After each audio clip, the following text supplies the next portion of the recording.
taking principled risks is critical, because if you only do what you know works, you're never going to be the one who captures lightning in a bottle, because by its nature, it's the first person, it's the first, that it's that rarity.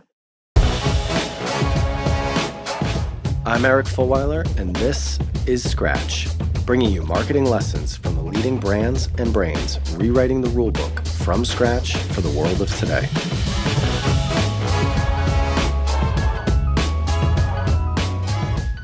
Hey everyone, my guest today is Kate McCutchen, the CMO of Cedars. Cedars is one of the leading crowdfunding platforms in the world. Kate also has a role as the global head of marketing for Republic Retail, which acquired Cedars last year. Kate has a fascinating background that we really get into. She's 15 years of experience in marketing strategy and coming up through kind of bigger brands like Apple and Samsung, but also doing really innovative challenger things at other organizations. So she headed up marketing for Amazon Fresh in the UK right when it launched. She worked on Kindle. She also spent some time at Square. We talk a lot about her time at Away, the challenger luggage suitcase travel brand that we've covered pretty often in our newsletter and kind of hold up as one of the great examples of a challenger brand, and how they, not just how they grew, but also how they navigated COVID, which Kate talks a lot about. So we get into talking about how to approach global growth, how to market through a downturn, how to replicate lightning in a bottle. And I really love the principle that she kind of leaves me and you to think about and walk away with, which is how and why to take principled risk to grow your brand and business. So with that, I think you're really going to enjoy this episode with Kate McCutchen of Cedars. Kate, thank you so much for joining us. You are our first guest of 2023, although I don't know when this episode is going to be released, but have a lot of energy for this one. It's the first one of the new year after a couple weeks off. So I appreciate you being We got to set the bar high. We're setting it for the whole year. I like it. I like the energy. All right, let's just get into it. I'm excited about this conversation. You and I connected, it was a little while ago that we had kind of our prep call, but I still remember some of the ideas that came out of that and some of the things that I was excited to talk to you about. So before we get into the meat of the conversation, the first question that we ask every guest, what is one challenger brand that you're very passionate about right now and why? I both love and fear this question, because I feel like I spend so much of my time excited about what other people are doing, but then you get put on the spot and you forget. But luckily, you did give me a little bit of a heads up. If it's okay, I'm going to answer with one challenger brand, but then I'm also going to answer with one really highly topical marketing thing that's happening right now that I think is fantastic. In terms of challenger brands, one that I have really loved watching is Coat Paints. Don't know if they're on your radar. Don't know them. They are a young British company that is aiming to disrupt the home paint industry. If you think about it, for so long, it's been kind of, you've got Dulux, you've got, Farrow and Ball, and, that was kind of it. And they have come in and they're trying to create, colors that are beautiful, that are better for the environment, so non-toxic, all of these things. They do these amazing both colors and names, and have created this brand that's really aspirational and accessible, and speaks to that kind of audience that has never thought about this as something that they should care about. And I love it whenever I see their marketing, whenever it shows up in my social feed or I see print ads or things like that. I feel like they are nailing it, because they're taking a category that has been boring, or that people don't think about. Your builder says this is the color and you go with it, to something that people want to make an intentional decision about. And I just think that's fantastic to see, and I'm excited to see where they go with it. I haven't heard of them before, although I'm checking them out and it looks really interesting. I'm going to have to dive into a little bit more of how they're building the brand and doing their marketing. But I have heard of Lick Paint. Yep. That's doing a similar type of thing. But I've always been so fascinated by, you see it more in like the CPG world where it's like you see these startups and these scale ups that are just taking oftentimes what is a very boring product or category and just kind of reinventing it for the world of today. And actually, the name of this podcast, why it's called Scratch, is because we think there's so many things that challenger brands do differently. But if you have to boil it down, if you have to tie all the threads back to one thing, it's about being fit for purpose for the world of today. And you can just see it when you go and look, even at the website, and I'm sure the product and the marketing material of a coat or a lick, it's just so different. I remember I talked to a not even Q-tip. I didn't even realize that Q-tip was like Kleenex. It's like the name of a company that has become the name of the category, but an ear cleansing thing, those things that you put in your ear to clean it, they're just reinventing that from scratch. So I'm always so fascinated by, obviously you've got like the Teslas and like the big, sexy, new innovators, but sometimes things like this are just as interesting for a marketing and business nerd like me. Well, and I think the other really interesting thing as I follow them and Lick, another one that I know, and there's a few others in the space, is I think the D2C model has really drastically changed from even 2019 to 2022 with the changes in iOS and other things that mean you can't be hyper targeted. Previously you could come up with the world's greatest Q-tip and just target people for that. You could have your one product and you could build a whole business on that. I'm not sure that that's possible anymore with, the unit economics of advertising in this post, ask to track world. But it's interesting to me to see brands like Coat and Lick who are continuing to find ways to work directly with consumers that does work. So I'm really interested to see how that space evolves, but I've really liked what they've done within it so far. Awesome. All right, let's get into the conversation that we have for today. So I would have given, or I will have given, an overview on your background in the introduction that people would have already heard. But because, obviously we're going to talk about what you're doing at Cedars and Republic, but because a lot of what I think is really interesting in the conversation we're going to get into ties to your experience in other challenger businesses and other categories, I'd love for you to just take maybe a minute to give a bit of your background and tell your story as kind of like how you came up as a marketer. Yeah, absolutely. I guess the whistle stop tour is I'm American, but I've been in Europe now for going on 18 years. So I moved over to do my MBA. Candidly, I moved over to do my MBA because I wanted to live in Paris.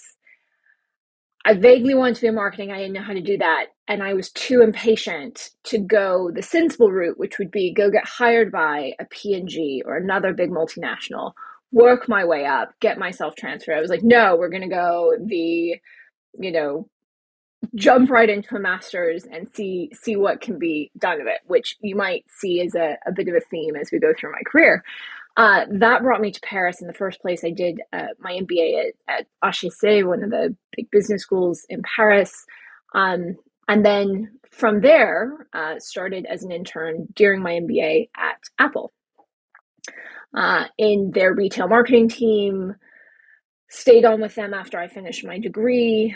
That's what brought me to London originally because I was doing an EMEA role. And that really kind of kickstarted a career that was unintentional, but has now become somewhat intentional of often working in and then later leading the overseas businesses for primarily American brands. So I spent a few years at Apple, scaling one of their retail programs, focusing on new stores within the premium reseller program. I then moved to Samsung for a couple of years as their head of retail marketing in UK and Ireland. So how do you take a brand that spans from televisions to washing machines to everything in between and make it make sense to customers in the place where they're going to encounter all of those in, at a time, bricks and mortar retail, increasingly online, which then brought me to Amazon, originally, again, in hardware, rolling out Kindle into bricks and mortar retailers across Europe. So continuing kind of the product marketing and the retail marketing, And then from there, spent 6 years at Amazon working across a variety of business units, finishing my time there, helping them launch Amazon Fresh into the UK, which was the first international instance of their grocery delivery business. And I think that's really set me on the path that has brought me to Cedars, which was, it kind of gave me a taste of startups with the biggest guardrails possible, because we were a small and scrappy team. There were less than 50 of us launching a grocery store. And the Amazon offices at the time were catty corner to Sainsbury's, massive offices in Farringdon. And so we could kind of see the army of people doing it, and we're figuring out how to do it small, and how you make that work. And that, I really loved. And so as each opportunity since then, to help Square launch into Europe, then to help Away grow in Europe, and then finally to help Cedars and now Republic, develop and build this new category. I think the through thread is, it's really fun to take on challenges where you're not sure how it's going to work. It doesn't always work, but you're like, I'm going to jump in and I'm going to see what can happen. And if we do it right, we're going to build a brand that people love and are excited about. And so that's kind of what has driven me throughout my career. So let's start by talking about global growth. You've worked at big global brands, sometimes in regional roles, but always thinking about how do you actually drive growth globally for the brands that you work for and have helped to shepherd. So obviously replicating that is tough for any business, but I'd be curious to understand, like, you've done it across so many different sectors and different types of businesses. So how do you do that? How do you drive global growth across these different businesses, these different categories? Are there any kind of red threads or key takeaways that you've started to build over the years and over the jobs that you can share with our audience? Yeah, I think that one of the really interesting takeaways is, almost every brand encounters the same challenges, whether it is groceries, um, whether it is card payments, whether it is luggage. Um, and that is that global growth won't look like growth in your home market. And that, I think, is the through thread that I've taken, and and is helping companies to understand that. So to give an example, when we were launching Amazon Fresh into the UK, it was the first international instance. It was the best version of Amazon Fresh that had ever been developed from a feature set perspective. But the competitive landscape was drastically different in the UK. The UK has had grocery deliveries for 30 years now. Ocado has been around for 10, 15 years. The bar was not the bar in the US, where this is a completely nascent business, and it's brand new, and it's helping to look at, what does product market fit look like? How does that differ? How have the tools and levers that you have changed? Away was able to build one of the most successful organic social brands because they captured lightning in a bottle. They launched at just the right time when Instagram was taking off, and they could build, a truly organic, highly engaged following of millions of people. You can't do that anymore.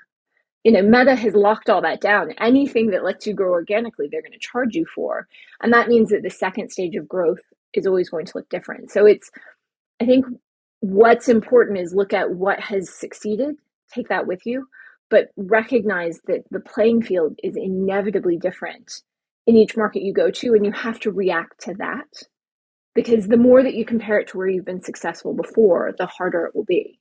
Whereas if you can kind of take those successes through, but go, let's look at this landscape, let's look at what we're facing here and solve that problem, the quicker you can build on everything you've done and create that momentum. So it's a what got you here won't get you there type of Yeah. thing. And also to our whole conversation about businesses being fit for purpose, thinking about things from scratch, it sounds like the same thing in terms of approaching those different stages of global growth. You can't just be beholden and try to iterate on top of what you've done. You need to actually think about how you would do it if you were starting from here going forward. And is it the same with the marketing function? how you think about the talent you need, the org structure you need, maybe the external partners that you need? Is it the same type of philosophy, or is there something different that you think about when it comes to actually the inner workings of how you need to scale and build the marketing machine for global growth? Yeah, it's a great question. I think that it's similar in that what you're going to start with in a new region is going to look a lot more like a startup than where you probably are if you've built out, um, if you've successfully built one region, because you will have a depth of bench there because of the growth that you've been through. And so I think what's important is to figure out what can you leverage, what's there, what works, and that will be different by company. It might be some companies have like fully brought specific channels in house, and can you build that out as a global team? If you have a team that is working on, that's working on search, as long as someone's feeding them the right copy for each region, is that something you want to create as a global center of excellence? Or actually, there are channels that the nuances are so specific locally that you want to make sure that you have the right local partners and things like that. So I think the way that I always approach it is, what are global centers of excellence? Where is there local knowledge and nuance that uh, can't be underestimated? Build for those first, leverage whatever you can. You know, the other thing that I am a big believer in, that I think can sometimes be surprising in tech companies and things like that, but I'm a really big believer at the beginning of not being afraid to work with agency partners and external partners, because I think that especially within tech companies, there's often in-house is better, and that can absolutely be true at scale. But there can be a value to paying a little bit more for the flexibility of bringing in the resource that you need, because you don't actually know what you need at first. When I joined at Square, the agency we brought on board was fantastic, but actually we brought on board the wrong agency, because it turns out what we needed was different than what we had originally briefed them on. And being able to go through that process organically and then, evolve that was really critical. Whereas if we had hired all of those people in-house, that would have been a very different challenge for us to solve for. So I think thinking about flexibility, thinking about leveraging global centers of excellence, but building out for that local knowledge that can't be replicated, allows you to move as quickly as possible. I think there's always the theory and the reality. And when it comes to in-house or external partners, the way that I think about it is, I think businesses should default to building the capabilities in-house. However, if situationally, based on where the business is at, financially, and also the talent, either internally or within the agency that you might be able to bring on, you need to react to that. So it might be that, for now it makes sense to bring this external partner on, but at some point maybe do that. But I think that the center of gravity really should be in housing, unless it makes sense not to. So what about at Cedars and Republic right now? Can you kind of, to the extent that you're able, lift up the hood and give us a view of what all this learning looks like when applied to your current job right now? How are you approaching the global growth that I'm sure you're looking to deliver at Cedars and Republic? Yeah, it's exciting. I think that the really exciting thing for me is that bringing together Cedars and Republic is building the the what is currently, or soon will be, the world's largest global private investing platform. Enabling investors across multiple regions to invest in startups, to invest in culture. We've got culture offerings in the US, to invest in um, real estate, to invest in all of these asset classes that have traditionally been closed off, which is really exciting. Now, the question becomes, how do we tell that story, and how do we build a cohesive brand within a space that is highly regulated and where the regulations are not the same across each region. And so that's, I think, the challenge we have going into 2023 is pulling together all of the parts, because the sum is greater than the sum is greater than the total of its parts. There we go. And I don't think that we've really leveraged that yet. So I think that's what I'm excited about and about bringing, because if we can build the story of where our product is, because there's nowhere else in the UK that you can invest in amazing startups. We currently have Planet Organic on our platform. We have various other fabulous companies raising with us, but also invest in VC funds. Previously we've worked with Eileen Burbage and Passion Capital, and then also have a secondary market where you can sell your privately held shares, so you don't have to wait until an exit event. And that's just in the UK. So we've got to take all of that. We've got to then tell the story of how that fits within the global, and figure out what that customer experience looks like. But as we build these bridges and pull these things together, it's opening up finance in a way that has been gate kept for so long. And I'm always excited about brands that their success is aligned with their customers' success, and that's very much the case. Our success is aligned with our entrepreneurs who are fundraising on our platform, and with our investors who are finding investment opportunities they wouldn't have anywhere else. And that means that we can focus. If we focus on what's best for them, it's going to be what's best for us. And that, I think, is the best possible place to be. So you mentioned your experience at Away, and I want to come back to what you said about kind of capturing lightning in a bottle in a moment. But first, you were there during COVID. So being at a travel company during COVID, I'm just curious, I think there's an interesting story, and I'm sure learnings there for anybody, even if COVID is hopefully never replicated, but just marketing through a downturn. How do you adapt to that? I'd just be curious to let you talk about your experience during that time for a couple of minutes. Not just a downturn, a black swan event. So I joined Away on March 9th, 2020. I flew to New York. I was supposed to be in New York for 3 weeks. There's all these rumblings going on. I had an N95 mask with me in case I needed it.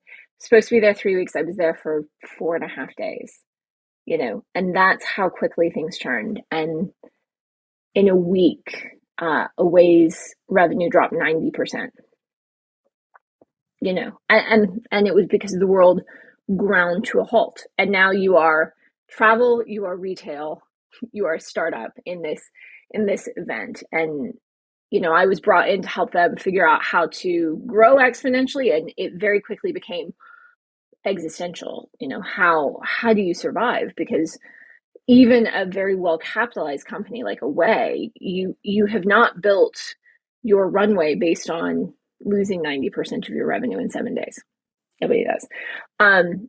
And so, it then went into you triage. What do we need to do to get through the next 30 days? What do we need to do to get through the next 90 days? And so I had to jump in very quickly with my finance director and go, okay, let's talk about every cost we have.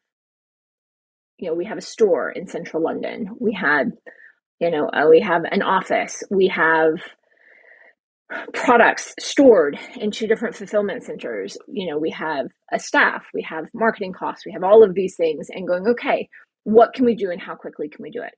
So how do we make the European region as lean as possible, as quickly as possible, so that we have the time to then actually figure out what's going on, to watch what's happening, etc. And so, we furloughed most of the employees under the COVID furlough scheme, and then and got rid of our office space. Kind of took a bunch of very quick steps so that we could kind of do that, and then that combined with everything that the business was doing globally kind of gave us that ability to wait and see. But then it was about, well, what can we do? How can we continue to talk to our customers at a time where maybe they're not buying, but hey, we can still continue the conversation with them? And so then it was about, how do we be a little bit creative? So anytime, because the store would open, the store would close as we were going through these things. So it was about creating being scrappy. We would always put things up in the window when we weren't there, so that we could use that as a way to talk to people who might be walking around and seeing things and driving them to the website. Creating things like curbside drop off, or curbside ordering, so that if when we were open, you didn't want to go into the store, you weren't comfortable, hey, we'll bring the bag out to you. Drive to the nearest space, we'll bring it to you. And kind of looking at these ways that we could talk to people even when we couldn't, even when they may not be in the right headspace, and then thinking about new and different ways for them to engage with us as they came back. I think it's one of the things I'm most proud of, because the business is in good shape now. The European business is in good shape, and I'm excited to see where they take it now that they're to the other side of things. So in terms of lessons to pull out of that, what I get from that is there's kind of the triage at the beginning of moving quickly to be able to do what you need to do to, yes, of course, keep the lights on, but it sounds like how you made decisions there was around, what can we afford to not do right now? What gives us the best chance of actually being able to survive this? And whether it's existential, black swan, or just a tough time, I think that process is probably something for everybody to think about if they are faced with some type of downturn or headwind. And then there's the adaptation and innovation. Okay, this is the new normal. How can we actually innovate to take advantage of it, which I think is so key. And you talked before about how different the e-commerce landscape is now. And one of the things that I see a lot of is I think a lot of businesses, because it's not quite as like a black and white then now as COVID was, it's it's changing, it's over time, there's iOS 14, there's GA4, there's all these changes that are kind of coming about. People aren't going through that process of, okay, triage, adaptation, and innovation. They're kind of like, well, can we find a way to kind of keep things the way they were? Can we get back to what it used to be? Yes. And, my perspective and our perspective is like, no, you can't. And actually, the opportunity is in figuring out how to make the most of where things are right now and where they're going, as opposed to trying to hope that they go back or try to hold on to what they were before. Oh, I completely agree. And it's hard because when your business is entirely predicated on, one platform, on one tool, on something, and that goes away or changes the way that iOS 14 and things have changed things recently, it's natural to want to go back to what worked. You're like, but it was going so well. But you have to adapt. Like you have to roll with it and go, okay, well, what's next? If we can't do this, how do we look at the data differently? How do we get back to where we need to be, or how do we move ourselves forward? And we're seeing that a bit within Cedars. We, social media is a part of our media mix. It's a part of the media mix of the entrepreneurs who are running campaigns on us. Up until recently, you could be highly targeted. You are, spoke. You are targeting men who are 25 to 40, who have an income that's above average, that are interested in clothing, etc. You used to be able to basically get down to Eric by name, just about. And you can't do that anymore. But what you can then do is start to think about how these channels work more holistically. Rather than trying to get to that person, how do you start to tell a broader story, and then how do you start to get comfortable? It's almost going back to it's going back to marketing when I started my career, and I think probably when you started yours, when you couldn't attribute everything. You had to do modeling. You had to look at uplifts. You had to do holdout regions. You had to work through these things so that you could get confident in the impact of the activity that you're doing. We're just back to that, but with new channels. And there is a freedom and a creativity in there if people are willing to jump on it. Yeah, but I think that's just it. And one of the lines that always goes through my head is, in times of change, it's often survival of the fastest, not survival of the fittest. And so that speed in making decisions and adaptation and innovation in rethinking about things from scratch. Like that's a red thread, of course, through this whole podcast, but also through this episode as well. So I think that's a good jumping off point to come back to your term and mention of capturing lightning in a bottle. And what I really like is this idea of it's not the lightning, it's the bottle. So either, building on what you were talking about with how Away, was really at right place, right time, but also at the right strategy and right execution to build a successful brand on Instagram at that time. But how do you think about either based on those learnings or, just your perspective, how do you or how should people be thinking about capturing lightning in a bottle in these marketing and brand building moments? Whew. We're getting to the tough questions, I see. I think that the most important thing is the ability to move quickly and capitalize on moments. So I mentioned at the top when you asked who my favorite challenger brands are, I said there was a marketing example I wanted to give you. I'm going to give it to you now. Union Pub in Washington, D.C. Union Pub is a few blocks from Capitol Hill. Without going into politics, the US is in a bit of a pickle at the moment. And Union Pub has launched a promotion, which is for $218, you can become the speaker of the pub. You get given a gavel, you get all of these different things, you get certain drinks and food for your group and all of that. And that to me, I think just encapsulates how do you think about the moment? How do you take advantage of it? And so that lightning in the bottle can be, it can be a week in time when you can capture on something like this, or it can be a brand new channel or a brand new avenue that opens up that you may be able to capture for weeks or months or years, the way Away was able to leverage social media, particularly in the US. And so I think that the most important thing is to recognize the moment or recognize the potential of the moment, and then not being afraid to take a couple of risks, to run with it and see what happens. I think that taking principled risks is critical, because if you only do what works, you're never going to be the one who captures lightning in a bottle, because by its nature, it's the first person, it's the first, that it's that rarity. Do you think there is a difference in the mindset or model marketers need to take to capture lightning in a bottle? I was going to try to extend the metaphor of like just one bolt, like the real-time marketing. You think all the way back to like Oreo Dunk in the Dark, and every marketer for like 10 years was trying to create their version of that. And the Union Pub, I think, fits in there. Like there are still certainly opportunities to do it well. Two, I would argue the Away example of them building on Instagram was smart strategy, strong execution over a period of time. And I guess what I'm saying is like, and I actually don't know how I would answer the question, like, are they the same thing? And it's actually, you recognize the opportunity, you take some risk, you do it well, contextually, whatever, and that's just more and longer? Or is there a different approach when it's something of like, hey, I think we can build our business on this over the next couple of years versus, hey, I think we can build a bit of buzz over the next couple of days or couple of weeks? I think that they require similar instincts, but they're different outcomes. Which is, I think it requires that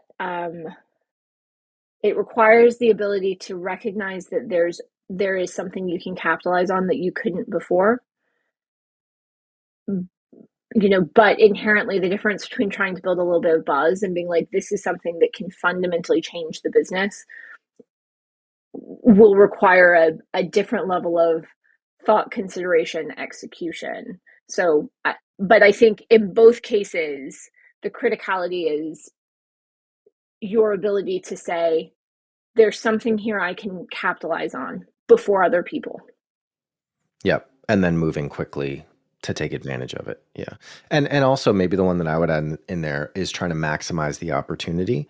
Because I actually think that I think a lot of businesses that do it well, and I guess the inverse is true for those that don't, is they, quadruple down on what works. They might be doing a bunch of different stuff, and I don't know, maybe at a way they tried something different and, it ended up being Instagram. But I think a lot of the success stories are ones where they're placing a good amount of bets, but at the same time, as soon as they see something working, they figure out how to maximize the opportunity that it presents. And you have to place big enough bets. I think one of the challenges for the modern marketer in the world of test and learn, and I'm in that world as well, is you have to know how big the test has to be, and you have to be willing to take the risk.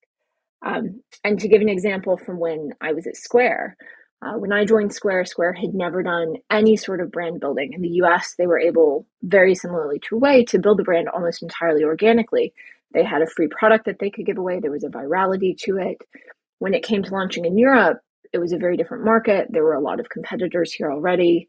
The product was not free. Free is great. When you don't have free, it's much harder. And nobody had heard of us. And so, ultimately, after we did a lot of the normal Silicon Valley testing playbook, I went back to leadership in San Francisco and went, we got to build a brand. And I said, I'm going to take the marketing budget and I'm going to put us on TV and we're going to do a brand campaign. And I basically said, I'm going to take this risk. Like, if it doesn't work, it's on me, but this is how much I have to spend to make it work. If I can't spend this amount of money, then it's not going to work and it's going to be a waste. But, and you have to be willing to take those risks and to put your neck on the line. Because otherwise, if we had kept trying to go with the playbook of just performance marketing, just efficient channels that were highly inefficient because we had no top of funnel, we never would have been able to get there. And then that ended up acting as a case study for them to roll out similar strategies in the US and Australia and other regions, because we were able to prove out in a smaller market, so therefore in a lower cost market compared to, say, the US, that actually what the impact of investing in brand, investing in these woolly things looks like. So that then, could be applied. So I think look for being willing to take risks, being willing to put your neck on the line, but also kind of one of the beauties when you're the small challenger brand or region within a big company is you can often be the one who does that, because if it works, that can be applied much more broadly and people get really excited. Whereas testing brand marketing in the US is a much more difficult, expensive, challenge. So if you've never done it, you don't have confidence in the impact it's going to have, it's much harder to kind of get that test across the line. I'm reading one of the other Jim Collins books. There's Good to Great, Built to Last, but then I just discovered there's like 2 others that he put out. And to be honest, like they kind of talk about the same things that the first 2 do. But anyway, one of the concepts from his research in his books is fire bullets, then cannonballs, which is the same kind of mentality of like, you need to be constantly testing and learning. But then 1, you don't place big bets on things that you aren't pretty confident are going to work. But 2, when you are confident, then you actually need to roll out the cannonball. You actually need to go after it. All right. Well, I'm very motivated to figure out what our lightning in the bottle moment is going to be for Rival of 2023 after this conversation. But Kate, I'm going to let you go. I really appreciate the time. Loved this conversation. Before you duck out, last question for you. We've covered a lot of ground. If you had to pull out or tie together one theme for people to do differently after listening to this episode, what would it be? Take principled risks. Back them up with data, but don't be afraid to sometimes jump, try something new, advocate for something new, because you will learn a lot. The company will get a ton from it, and you might get that lightning in the bottle that you're looking for. Love it. All right, Kate, thanks so much again. Hope to see you soon. Thanks so much, Eric. It's been great to be here. Scratch is a production of Rival. We are a marketing innovation consultancy that helps businesses develop strategies and capabilities to grow faster. If you want to learn more about us, check out wearerival.com. If If you want to connect with me, email me at eric@wearerival.com or find me on LinkedIn. If you enjoyed today's show, please subscribe, share with anyone you think might enjoy it, and please do leave us a review. Thanks for listening, and see you next week.